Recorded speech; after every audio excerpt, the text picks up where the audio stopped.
மதுரை உயர்நீதிமன்றத்தில் உயர்நீதிமன்ற நீதியரசர் ஜி.ஆர். சாமிநாதன் அவர்கள் அளித்த தீர்ப்பை எதிர்த்து மாவட்ட ஆட்சித்தலைவர் மற்றும் ஒரு 10 நபர்களுக்கு மேற்பட்டவர்கள் மதுரை உயர்நீதிமன்ற கிளையிலே மேல்முறையீடு வழக்கு தாக்கல் செய்து திருப்பரங்குன்றம் மலை மீது இருக்கக்கூடிய தீபத்தூணிலே தீபம் ஏற்றுகிற வழக்கம் என்பது தமிழ்நாட்டிலே கிடையாது. தமிழ்நாட்டிலே எந்த ஒரு கலாச்சாரத்தையும் பண்பாட்டையும் நாம் பின்பற்ற வேண்டும். அதற்கு முன் உதாரணங்கள் இருக்க வேண்டும். எனவே அந்த அடிப்படையிலே திருப்பரங்குன்றத்தினுடைய அந்த மலையில் இருக்கக்கூடிய தீபத்தூணிலே தீபம் ஏற்ற அனுமதிக்க கூடாது என்று அவர்கள் கேட்டார்கள்.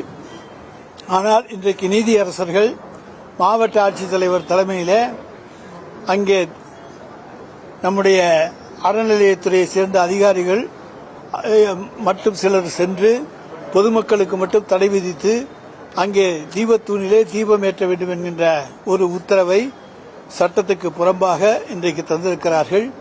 எனவே அதன் மீது தமிழ்நாடு அரசும் இந்து சமய அறநிலையத்துறையும் மேல்முறையீடு வழக்கு தாக்கல் செய்ய இருக்கிறது.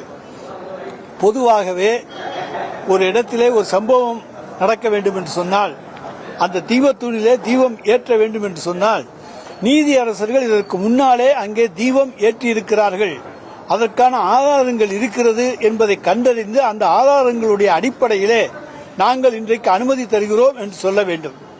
ஆனால் எந்த விதமான ஆதாரங்களும் கிடையாது. இன்றைக்கு பெருந்தலைவர் காமராஜர் ஆட்சி நடந்தது, ராஜாஜியினுடைய ஆட்சி நடந்தது, புரட்சித் தலைவர் எம்ஜிஆர் ஆட்சி நடந்தது, அதே போல ஜெயலலிதா அம்மையாருடைய ஆட்சி நடந்தது, தலைவர் கலைஞருடைய ஆட்சி நடந்தது. இப்படி பல்வேறு ஆட்சிகள் நடந்தன. எந்த காலகட்டத்திலும் யாருமே தீபத்தூணிலே நாங்கள் தீபம் ஏற்ற வேண்டும் என்கின்ற அந்த கோரிக்கைக்கு வரவில்லை. ஜெயலலிதா அம்மையாருடைய ஆட்சி காலத்திலே வந்தபோது அதை எதிர்த்து அங்கே கூடாது, நாங்கள் அனுமதிக்க மாட்டோம் என்கின்ற கருத்தை தான் சொன்னார்கள். ஆனால் இன்றைக்கு நீதியரசர்கள் இங்கே இப்படி ஒரு கோரிக்கை எங்களுக்கு வந்திருக்கிறது, எனவே அதன் அடிப்படையிலே திருப்பரங்குன்றத்துடைய மலை அந்த தூணிலே நீங்கள் தீபம் ஏற்ற அனுமதிக்க வேண்டும் என்கின்ற உத்தரவை தந்திருப்பது முழுக்க இன்றைக்கு நீதித்துறையை நாம் என்னவென்று சொல்ல முடியாது, அதை களங்கப்படுத்தவும் முடியாது.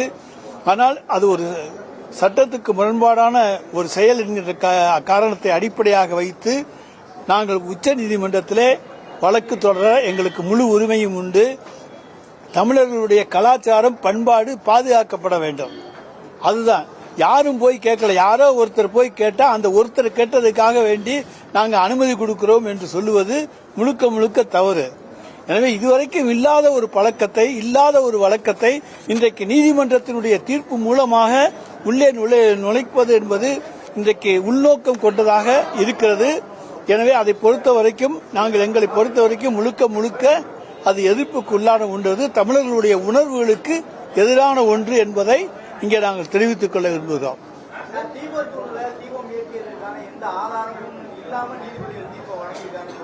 எங்களுக்கு தெரிந்தவரை நீதிமன்றத்தை அதாவது தீபத்தூணிலே தீபம் ஏற்றியதற்கான வரலாறு சான்று என்பது ஒரு 100 ஆண்டு காலத்துக்கு கிடையாது.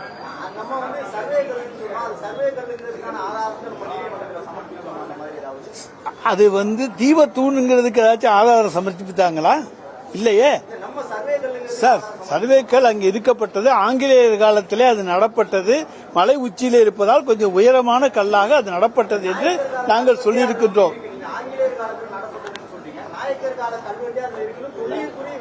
நாயக்கர் காலத்திலையும் இருந்துட்டு போகுது, அதை பத்தி இல்ல. ஆனால் அங்கே தீபம் ஏற்றப்பட்டதுக்கு ஆதாரம் இருக்கிறதா? யாருக்கு? நாயக்கர் காலத்திலேயோ ஆங்கிலேயர் காலத்திலோ ராஜாஜி அவர்கள் காலத்திலோ காமராஜர் காலத்திலோ எந்த காலத்திலும் அதுக்கு இருக்கிறதா? இல்லாத ஒன்றை இன்றைக்கு ஏன் நீதிமன்றம் புகுத்த வேண்டும் என்பதுதான் தமிழ்நாட்டு மக்களுடைய கேள்வி. உறுதி செஞ்சிருக்காங்க. இது எந்த விதமான ஆதாரங்களும் கிடையாது. தீபத்தூணிலே தீபம் ஏற்றியதற்கான சான்றுகள் கிடையாது. இதை தமிழ் மக்கள் ஏற்றுக்கொள்ள மாட்டார்கள். ஒரு சாரார் இன்றைக்கு இதிலே புகுந்து விளையாட பார்க்கிறார்கள். எனவே நாங்கள் அதை அனுமதிக்க கூடாது என்று உச்ச நீதிமன்றத்திலே வழக்கு தொடர்வதற்கு எங்களுக்கு முழு உரிமை உண்டு.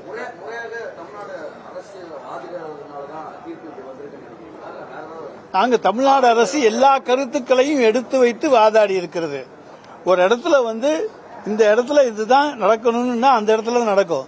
சுடுகாடு இருக்கிறது, அங்கேதான் நம்ம பாடியை எரிக்க வேண்டும் என்று சொல்லி கிராமங்கள் வைத்திருந்தால் அந்த இடத்துல தான் போய் எடுப்பாங்க. அதுக்கு போல வேற எந்த இடத்துலையும் போய் எரிக்க மாட்டாங்க. அதுபோல பழக்க வழக்கங்கள் தான். எனவே அந்த பழக்க வழக்கத்தை மாற்றாதீர்கள்.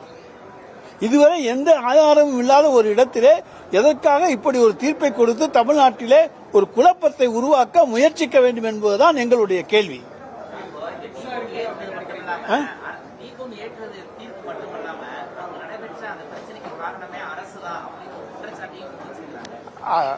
அரசாங்கத்தின் மீது எந்த குற்றச்சாட்டையும் சொல்லலாம். ஆனால் அன்றைக்கு அரசாங்கம் தடுக்காவிட்டால் அங்கே போய் தீபம் ஏற்ற வேண்டிய சூழ்நிலை ஏற்பட்டிருக்கும். எனவேதான் இன்றைக்கு மாவட்ட ஆட்சித்தலைவர், அங்கே இருக்கக்கூடிய காவல்துறை தலைவர் போன்றவர்கள் எல்லாம் சரியான நேரத்திலே 144 தடை உத்தரவு போட்டு அதன் அடிப்படையிலே யாரும் மலை உச்சிக்கு செல்லாமல் பாதுகாத்தார்கள். எனவே அந்த பாதுகாக்கின்ற உரிமை அரசுக்கு உண்டு. எனவே இதை அன்றைக்கு விட்டிருந்தால் அது தொடர்ந்து அது பழக்கமாக வந்திருக்கும். எனவே அது அந்த பழக்கம் வரக்கூடாது. இல்லாத ஒரு பழக்கத்தை புகுத்தாதீர்கள் என்பதுதான் எங்களுடைய கோரிக்கை.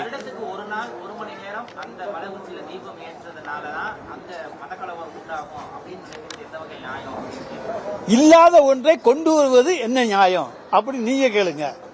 பழக்கமே இல்லாத ஒரு இடத்துல நீங்க போய் தீபம் ஏற்றணும்னு கேட்கறதுல என்ன நியாயம்?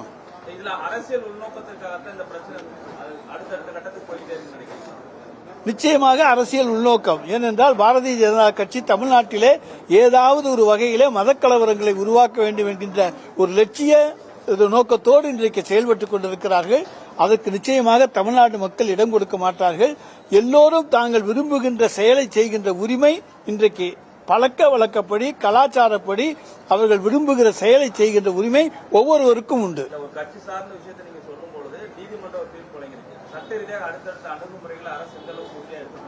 அதான் அடுத்த உச்சநீதிமன்றத்துக்கு உடனடியாக எடுத்துச் செல்வோம். நிச்சயமாக அங்கே நல்ல தீர்ப்பை நாங்கள் பெறுவோம் என்கின்ற நம்பிக்கை இருக்கிறது. அது தீபத்தூண் அல்ல, அங்கே இருக்கக்கூடிய அக்கள். சார், தீபத்தூண் தான் நீங்க உறுதிப்படுத்துறீங்களா? இல்ல தீபத்தூண் இல்லை, அதிலே நாங்கள் உறுதியாக இருக்கிறோம். இல்லங்க, அங்க எந்த காலத்திலும் ஏத்தல, நாயக்கர் காலத்திலும் ஏத்தல, எந்த காலத்திலும் ஏத்தல. ஏத்துனதுக்கான வரலாறும் கிடையாது, ஆதாரமும் கிடையாது. எனவேதான் நாங்கள் அதை சொல்லுகிறோம். அது தீபத்தூண் அல்ல.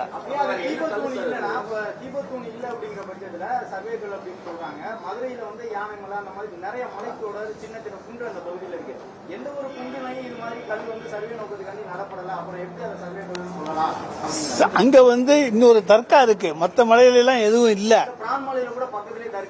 இல்ல, அங்க இந்த மாதிரியான சூழ்நிலைகள் எதுவும் கிடையாது. அதை நானும் நீங்களும் போய் பார்த்துட்டு வந்தான் சொல்லணும். சர்வேக்கள் இருக்கா இல்லையாங்கிறத பார்த்துட்டு வந்தான் சொல்லணும், பார்க்காம சொல்ல முடியாது. ஆனால் இதை பொறுத்த வரைக்கும் ஒரு கல்வெட்டுக்கள் சொல்லுகின்றன, சர்வேக்கள் என்று சொல்லுகின்றன. ஒவ்வொன்றுக்கும் ஒவ்வொரு ஆதாரம் இருக்கிறது. ஆனால் ஒன்று மட்டும் உறுதி, அது தீபத்தூண் அல்ல. திமுக ஆட்சியில பல்வேறு துறையில முறைகேடு நடந்திருக்கா? எடப்பாடி அவர்கள் ஆளுநர் சந்திச்சு தரவு தந்திருக்காரு. இதை போல மிகப்பெரிய வேடிக்கை ஒண்ணுமே கிடையாது. 10 வருஷம் நாட்டை ஆண்டு கெடுத்து குட்டிச்சுவராக்கி லஞ்ச லாவண்யத்தை தலைவிரிக்கு தாடவிட்ட இன்றைக்கு பல்வேறு அமைச்சர்கள் மீது நாங்கள் இன்றைக்கு வழக்குகள் தொடர்ந்திருக்கின்றோம். அவையெல்லாம் நிலுவையில் இருக்கின்றன. அதற்கெல்லாம் ஈடு கிடையாது. ஆனால் அப்படிப்பட்ட எடப்பாடி பழனிசாமி எங்கள் மீது குற்றம் சுமத்துவதை போன்ற வேடிக்கை வேறு எதுவுமே கிடையாது. நாங்கள் சுத்தமானவர்கள். எதையும் சந்திப்பதற்கு எந்த நேரத்திலும் நாங்கள் தயாராக இருக்கின்றோம். எந்த வழக்காக இருந்தாலும், எந்த ஈடி சோதனையாக இருந்தாலும், ஐடி சோதனையாக இருந்தாலும் சந்திப்பதற்கு தயாராக இருக்கிறோம். 158 நாட்களா தூய்மை பணியாளர்கள் போராட்டம் நடத்துறாங்க. திமுகவுடைய தேர்தல் வாக்குறுதியை நிறைவேற்றுங்க, ஒப்பந்த பணியாளர் கொடுங்க, 5 மாசமா வேலை இல்லாம கஷ்டப்படுறாங்க. இந்த அரசு இந்த விளிம்பு நிலை மக்களை கண்டுக்கலையா அப்படிங்கிற கேள்வியெல்லாம் கேட்கிறாங்க. அவங்களுக்கு என்ன சார்? விளிம்பு நிலை மக்களுக்கும் தெளிவான தீர்ப்புகளை எங்களுடைய அரசு நிச்சயமாக உருவாக்கி தரும்.